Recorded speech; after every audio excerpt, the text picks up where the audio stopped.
순복음교회 김정숙 목사님이 남편 김영석 목사님과 40년 목회하시면서 경험한 놀라운 일들, 너와 함께 가마 소개합니다. 어느 날 꿈을 꾸었는데 강대상에 선 남편 목사님이 화를 내며 성가대석을 향해 탬버린을 냅다 집어던졌다. 아, 성가대원 중에서 하나님이 싫어하시는 일을 한 사람이 있구나. 기도하며 살피기 시작하던 토요일 밤 초인종이 울렸다. 낯선 여인이 사택으로 찾아왔다. 김유미가 이 교회 다니죠? 집을 알려주세요. 내 남편이 그년과 도망을 갔어요. 내가 앞장서서 자매의 집으로 가보니 주차장에 그 자매의 차가 없었다. 우리는 한참 기다렸지만 자매는 돌아오지 않았다. 이튿날 주일 아침 유미 자매가 교회로 들어올 때 조용히 불렀다. 어젯밤 어디 있었니? 친구 집에 있었어요. 솔직히 말해봐. 왜 사모님은 저를 못 믿으세요? 자매는 억울하다며 눈물을 보였다. 그런데 잠시 후 낯선 남자가 교회로 왔다. 직감적으로 어제 저녁에 찾아왔던 부인의 남편임을 알았다. 유미에게 말했다. 오늘 성가대 앉지 마라. 하나님께서 다 알려주셨으니 기회가 있을 때 회개해라 하니 결국 자매는 시인했다. 한국 오살리 금식기도원으로 가서 금식기도하며 회개하고 새 사람으로 돌아와라. 하나님의 용서를 경험하지 못하면 죽을 각오하고 그 전에는 미국으로 돌아오지 마라. 몇 달 후 유미가 다시 미국으로 와서 용서받은 체험을 간증했다. 제가 오살리 기도원에서 금식기도 하다가 신앙 상담을 받으러 갔어요. 그런데 여전도사님이 저를 보자마자 예수님의 이름으로 명한다. 음란 마귀는 당장 나가! 하는데 그 자리에서 제가 쓰러진 후 자유해졌어요. 그 전도사님은 제가 들어올 때 온 몸에 알록달록한 비단 구렁이를 감고 들어서는 모습을 보고 나가라고 명령하셨대요. 그 후 직장을 구하여 다른 곳으로 떠난 유미 자매는 하나님 앞에서 깨끗한 삶을 살겠노라 결단했다. 어린 시절 거제도에서 살 때 가끔 비행기가 굉음을 내며 지나가면 하나님 아버지 나도 비행기 태워주세요. 이 섬촌을 벗어나 새로운 세계를 보고 싶어요. 복음 들고 세계를 비행하게 해주세요. 간절히 기도하곤 했다. 세월이 흘러 1977년 대구에서 목회할 때 소녀 시절 외로울 때마다 찾아갔던 거제도 기도원에 오랜만에 다시 가보았더니 아직도 전화기가 없었다. 기도원에 전화기를 놓아드리니 원장님이 안수기도를 해주셨다.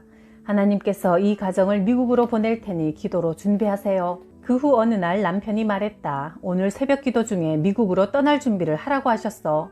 우리는 미국에 아무런 연고가 없었다. 과연 어떤 방법으로 하나님이 인도하실지 궁금했다. 얼마 후 미국에 있는 윤 목사님이 한국에 오셨다가 우리 교회에서 설교를 하게 되었다. 그분과는 같은 대구 지방의 소속이어서 친분이 있었는데 이야기가 오가는 중에 미국으로 돌아가면 초청장을 보내겠다고 하셨다. 대구 교회를 함께 개척했던 최 집사님이 3,000달러와 비행기표를 마련해 주셨다. 1985년 9월 30일 김포공항에서 미국으로 먼저 가는 남편을 배웅하고 돌아오는데 하나님 음성이 들렸다. 너희 가족은 1년 후에 다시 만날 것이다. 남편은 밀워키 순복음교회 담임 목사가 되었다. 그 당시 많은 목사님들이 먼저 가서 영주권을 받고 가족 초청을 하려면 3년 이상 걸렸는데 남편은 영주권을 신청할 때 변호사를 통해 가족 모두 함께 신청하여 하나님께서 말씀하신 대로 1년 만에 가족 모두를 데려올 수 있었다. 하나님의 일하심은 한치의 오차가 없이 정확했다. 밀워키 순복음교회에서 목회할 때다. 위스콘신 주립대학은 메디슨에 있고 그 분교가 밀워키에 있어 우리 교회에는 유학생들이 많았다. 전라북도에서 온 한 남학생을 처음 보는 순간 그를 향한 성령님의 음성이 들렸다. 형제님의 아내가 언제까지 하나님께 등을 보이고 있을 겁니까? 하나님과 화목하세요. 그러면 형제님 가정에 답답한 문제가 풀릴 겁니다. 깜짝 놀란 그 형제는 자기 이야기를 했다. 제가 실은 메디슨에 있는 본교로 가야 했는데 분교로 오는 바람에 정부의 국비 보조가 끊어질 상황입니다. 아내는 신앙생활을 잘 하다가 담임 목사님이 7계명을 어겨 간음죄로 넘어지는 것을 보고 마음의 문을 닫고 수년간 교회를 나가지 않고 있어요. 아내에게 오늘의 상황을 말하고 함께 교회에 나오세요. 그리고 형제는 기도 많이 하면서 한국에 나가 문교부 실무진을 만나보세요. 하나님께서 역사하실 겁니다. 이후 청년은 아내와 함께 교회에 나왔고 국비 보조금도 다시 받게 되었다. 학교 교사로 있던 여성도가 신방을 부탁했다. 제가 사실은 얼마 전 점집에 가서 점을 봤어요. 점괘를 믿고 학교에 사표를 냈는데 이후 신문사 국장으로 잘 있던 남편도 갑자기 실업자가 되었어요. 예배하고 기도드리는 가운데 교회에 나오지 않는 그의 남편에게 이런 말씀이 선포되었다. 너 자살하려고 하는구나. 죽지 말고 예수를 믿어라. 네 인생을 내가 인도하리라. 그 남편이 깜짝 놀랐다. 사실 너무 힘이 들어 아무에게도 말하지 않고 조용히 생을 끝내려고 마음먹고 있었습니다. 그는 예수님을 영접했고 아내와 함께 교회에 나오기 시작했다. 아들 둘을 키우는 젊은 여성도가 급하게 만나자고 연락이 왔다. 남편이 다른 여자를 사랑해서 가정을 버리고 한국으로 떠나겠대요. 그 자매를 위해 기도하던 중 그 남편을 만나라는 감동을 주셨다. 다음 날 아침 일찍 그 남편의 사업장을 찾아갔다. 간단하게 기도하고 직선적으로 말했다. 언제 그 여인을 정리하겠습니까? 기도 중에 하나님께서 보내시어 왔습니다. 잘못된 행실을 회개하지 않으면 하나님께서 침상에 던지시겠답니다. 침상에 던진다는 말은 병이 든다는 것입니다. 병이 든다는 말은 던져진 침상에서 못 내려온다는 것입니다. 즉 죽는다는 말이지요. 그러자 그는 사색이 되어 아무 말도 하지 못했다. 하나님이 기뻐하시는 삶을 살도록 힘주시기를 뜨겁게 기도하고 돌아온 후 그 가정의 문제는 깨끗하게 정리되어 화목해졌고 부부는 교회에서도 열심히 주님을 섬겼다. 회개의 열매로 하나님은 예쁜 딸을 주셔서 온 교회의 기쁨이 되었다. 1977년 남편 김영석 목사는 서울에서 성북 순복음교회를 개척했다. 1년쯤 지난 어느 날 기도를 하다가 임지를 옮기라는 하나님의 음성을 들었다고 했다. 나는 놀라서 지난밤 내가 꾼 꿈 이야기를 했다. 내가 처녀 시절 자주 다녔던 고향 거제도의 기도원 원장님이 내 머리에 손을 얹고 이런 기도를 하셨어요. 대구로 가라. 그리고 내년 이맘때면 아들을 낳아 가슴에 안으리라. 그래서 내가 딸 지혜가 아직 어린데 또 아이가 있으면 난 어떡해요? 말대답을 하니 다시 말씀하셨어요. 아이를 낳으면 내가 키울 사람을 보내주리라. 남편과 아침에 이런 이야기를 나누고 있는데 목사님 계십니까? 하며 누군가 찾아왔다. 여의도 순복음교회에 다니면서 저녁 예배만 우리 교회에 나오는 권사님이 우리를 찾아온 이유를 말했다. 우리 가정은 원래 불교를 섬겼는데 남편이 60세 때 세포 조직이 죽어가는 병이 들어 조용기 목사님의 안수기도를 받고 병이 나았습니다. 그래서 고향 대구에 순복음교회를 세우고 싶으니 함께 가서 개척을 합시다. 그동안 저녁 예배에 참석하면서 목사님을 쭉 지켜보았는데 얼마 전 설교 중 마침 정전이 되었을 때 목사님이 전혀 당황하지 않으시고 설교는 제가 하니 불이 없어도 여러분은 듣기만 하면 됩니다 라고 하시며 흔들림 없이 설교를 이어가시는 모습을 보고 함께 개척해도 되겠구나 하는 신뢰가 생겼습니다. 남편과 대구 이야기를 나눈 지 불과 몇 시간 후에 우리는 실제로 대구 이야기를 듣고 있었다. 우리는 하나님의 섭리를 느끼며 순종하여 대구로 갔다. 1978년 대구 봉덕동에 대구 순복음 제1교회가 세워졌다. 서울에서 대구로 오기 전 꿈에서 받은 예언처럼 태중에 아기가 생겼다. 남편은 내가 아직 젊을 때 장기 금식 기도를 해서 능력 있는 종이 되어야겠다며 30일을 작정하고 오살리 금식 기도원에 들어갔다. 딸 지혜는 업어달라고 보채고 나는 심한 입덧으로 몸은 말라갔지만 개척교회 예배와 신방을 모두 내가 맡아야 했다. 지쳐있던 어느 날 지나가던 할머니 한 분이 들어오셨다. 내가 아들과 둘이 살다가 아들이 군대에 갔어요. 제대할 때까지만 아기를 봐줄 테니 밥만 먹여주시오. 예언의 말씀대로 하나님은 아이와 키울 사람을 모두 보내주신 것이다.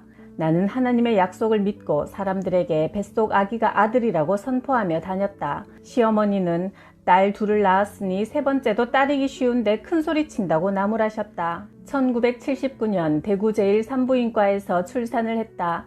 간호사가 아들입니다 하는 소리를 듣는 순간 나는 속으로 외쳤다. 주님, 그러실 줄 알았습니다. 서울 여의도 순복음교회에서는 1년에 한 번씩 선교대회를 열어 선교사들을 초청했다. 남편은 기도하여 비행기표를 받으면 보내주겠다고 했다.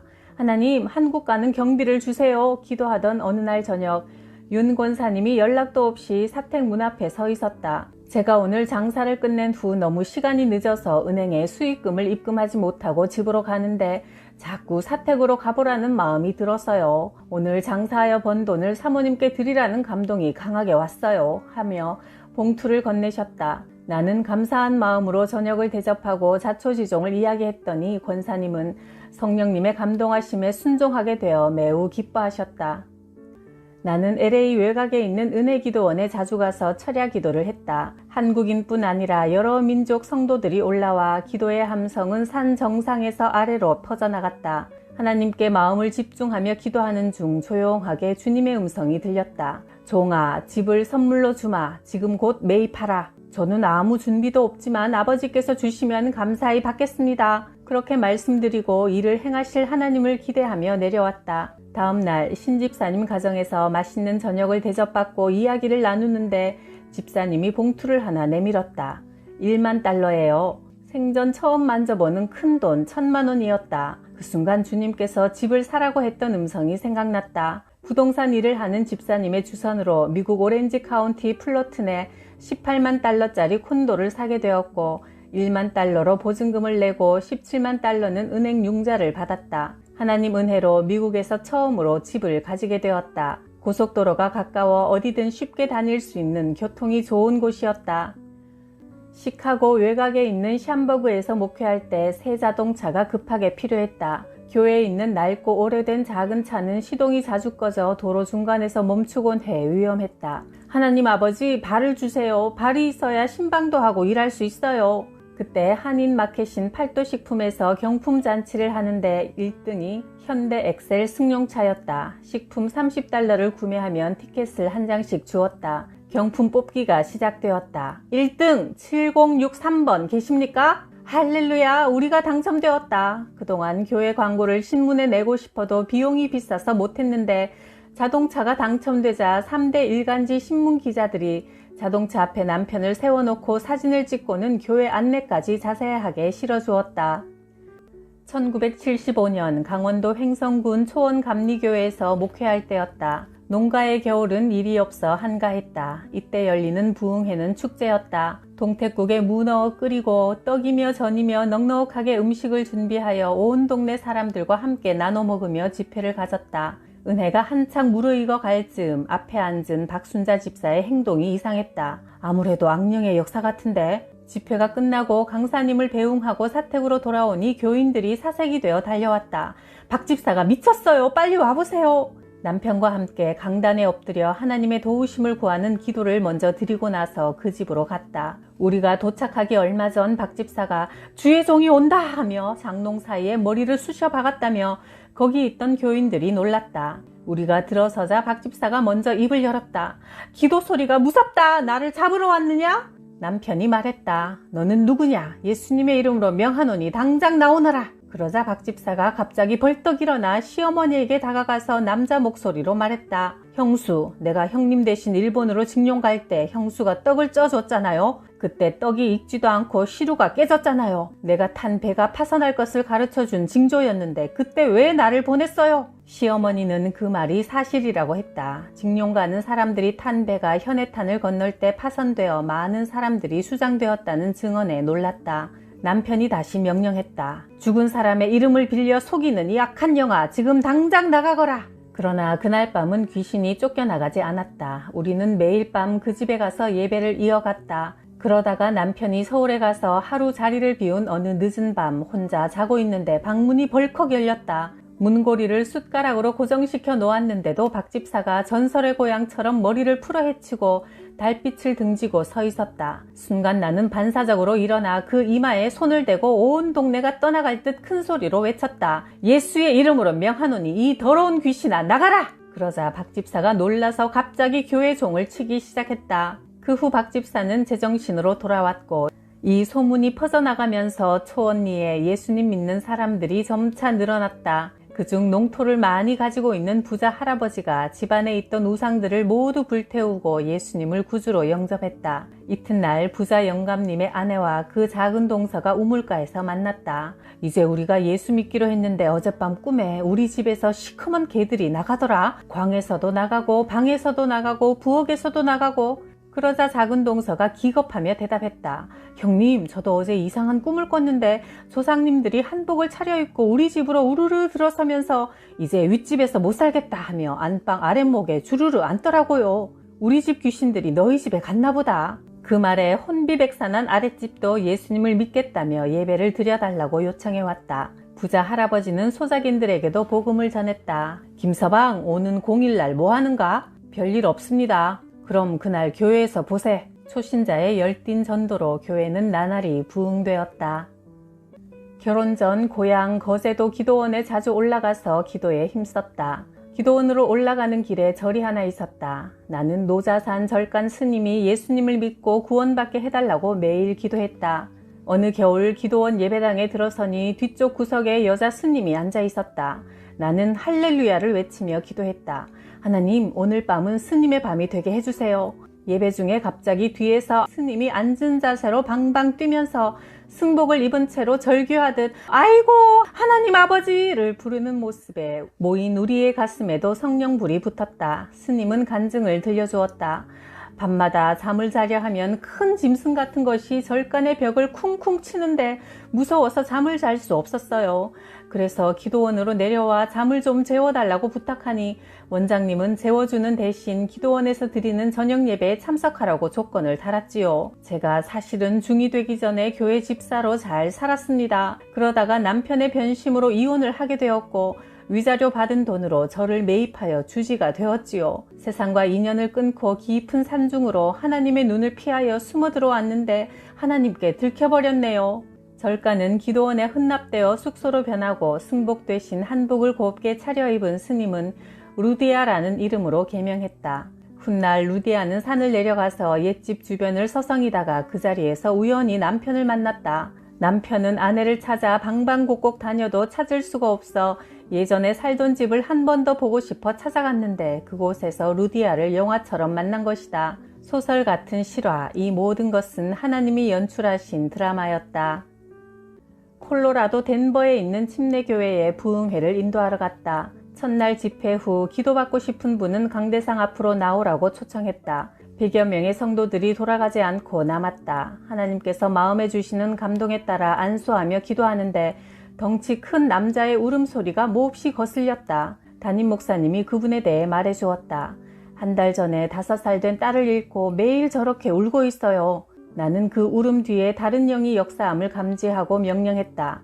예수님의 이름으로 명령한다. 슬픔의 영은 즉시 이 아들에게서 떠나가라. 그러자 그 남자는 뒤로 쿵 넘어졌다. 잠시 후 일어나 앉으며 큰 숨을 내쉬었다. 제가 아이를 잃고 한 달 이상 지났지만 직장에도 나갈 수 없고 일상생활에도 지장이 있을 정도로 울음이 그치지 않았습니다. 처음에는 아이에 대한 사랑 때문이라고 생각했는데 목사님이 슬픔의 영은 떠나가라고 기도하실 때 가슴을 짓누르던 무거운 것이 연기처럼 빠져나가는 게 느껴졌고 지금은 마음이 가벼워졌어요. 간증하는 그의 얼굴이 환했다.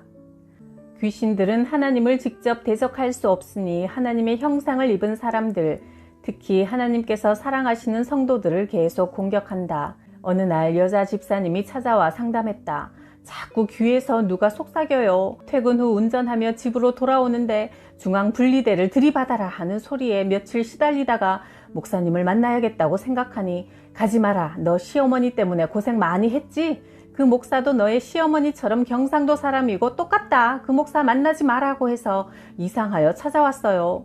기도실에 둘이 앉아 기도를 시작했다. 예수님의 이름으로 명령한다. 이 여인을 괴롭히는 너는 누구냐? 정체를 밝히고 나와라. 죽음의 영아, 예수님의 핏값으로 산 딸을 괴롭히지 마라. 그 순간 집사님이 엄마 살려줘! 엄마 살려줘! 하며 아기처럼 행동했다. 여인이 낙태를 많이 했을 거라는 생각이 들어 기도를 멈추고 물어보니 예, 맞아요 라고 시인했다. 하나님이 주신 귀한 생명을 여러 번 죽인 죄를 함께 회개하고 예수님의 보혈로 주홍같이 붉은 죄를 흰눈처럼 덮어주셨음을 선포했다. 몇 시간 동안 울면서 찬양하고 기도하자 사망으로 끌고 가려는 어둠의 영은 떠나가고 집사님은 자유를 얻었다.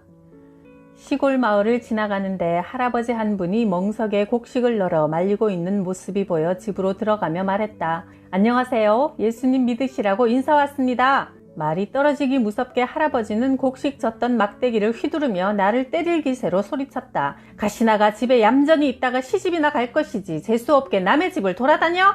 나는 기선을 제압하기 위해 할아버지! 하고 큰 소리로 부른 후 틈을 주지 않고 바로 말했다. 처녀가 시집가면 아이가 생기지요. 그런데 뱃속의 아기에게 엄마가 아가야 좁지 조금만 참으면 넓은 세상이 있단다 했더니 아기가 엄마 거짓말 하지 마. 여기도 좋은데 엄마 뱃속보다 더 좋은 것이 어딨어 했대요. 그러나 10달이 지나면 이렇게 넓은 세상으로 나오는 것처럼 이 세상이 전부가 아니라 죽은 다음 천국과 지옥이라는 새 세상이 정말 있습니다. 그런데 천국은 이 세상을 만드신 하나님이 사시는 곳이라 죄가 있는 사람은 못 들어가요. 그래서 하나님의 아들 예수님이 우리 죄를 대신 지고 십자가에 달려 죽으셨다가 3일 만에 다시 살아나셨어요. 예수님을 구원자로 믿는 사람은 죄가 없다고 인정받아 천국에 가고 믿지 않는 사람은 자기 죄를 자기가 지고 지옥에 갑니다. 그러니까 할아버지도 예수님 믿으셔야 해요. 그러자 할아버지는 방금 한 이야기 다시 해봐. 처음 듣는 신기한 소리구먼 하며 관심을 보이셔서 목사님을 만나게 해드렸다. 할아버지는 예수님을 영접했고 200호가 넘는 윤씨 시종마을 그 동네에 교회가 들어가지 못했는데 마을 대장인 할아버지의 회심으로 그곳에 비로소 교회가 세워졌다. 내가 신학교에 다니던 1973년 30살 된 젊은 아가씨가 교회에 나왔다. 말도 없고 도무지 물을 싫어해 씻지도 않는다니 악령에 사로잡힌 것 같았다. 저녁 예배 시간 갑자기 목사님이 그 아가씨를 향해 위험 있는 목소리로 명령했다. 예수의 이름으로 명하노니 당장 나오라. 그녀가 갑자기 괴성을 지르며 난폭해졌다. 너의 이름이 무엇이냐? 정체를 밝혀라. 나는 혜진이인데 너는 누구냐? 혜진이는 아가씨의 이름이 아니었다. 곁에 있던 아가씨의 어머니가 놀라면서 말했다. 얘가 태어나기 전에 처녀로 한강에 빠져 죽은 고모의 이름이 혜진이에요. 목사님이 다시 선포했다. 고모의 이름으로 위장한 사망의 영은 예수 이름으로 명령하니 떠날지어다. 이제 들켜버렸으니 나갑니다 하더니 아가씨는 축 늘어져 한참 누워있다가 일어났다. 그때 놀라운 일이 벌어졌다. 그녀가 일어나자마자 우물가로 달려가 매서운 겨울이었음에도 아랑곳 없이 몸을 씻었다. 그 모습을 본 나는 무척 충격을 받았고 귀신을 내쫓을 만큼 강한 영역으로 무장하지 않으면 신학교를 졸업해도 소용없겠다는 생각이 들어 더욱 많이 기도에 힘쓰게 되었다.